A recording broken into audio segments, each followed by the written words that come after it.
હવે આગળ વાત રાજ્યમાં છેલ્લા 24 કલાકમાં કોરોનાના નવા 203 કેસ નોંધાયા છે।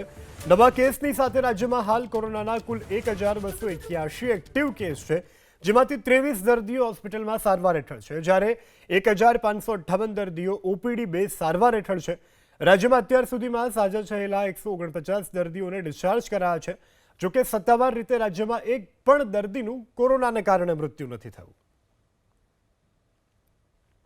તો અમદાવાદ શહેરમાં છેલ્લા 24 કલાકમાં કોરોનાના નવા 169 કેસ નોંધાયા છે અને જેની સામે માત્ર 71 દર્દીઓ સ્વસ્થ થયા છે। હજુ પણ શહેરમાં 559 એક્ટિવ કેસ છે, તો છેલ્લા 24 કલાકમાં કોરોનાના 1260 કેસ નોંધાયા।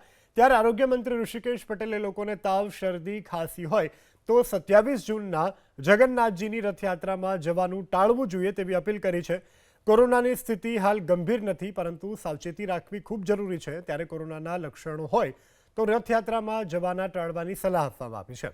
તો જે કોરોનાના લક્ષણ ધરાવતા વ્યક્તિ છે તેઓને હોમ આઇસોલેશનમાં રહેવું અને ટીવી ચેનલ ઉપર ભગવાનના દર્શન કરી લેવા જોઈએ તેવી અપીલ કરાઈ છે।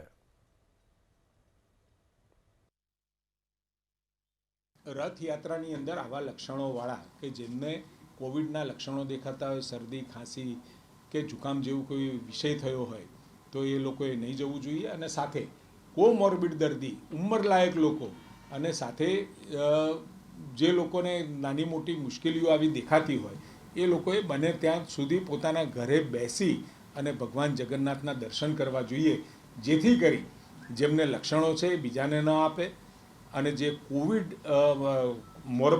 કોમોર્બિડ દર્દીઓ છે એ લોકોને કોઈ નુકસાન ન થાય।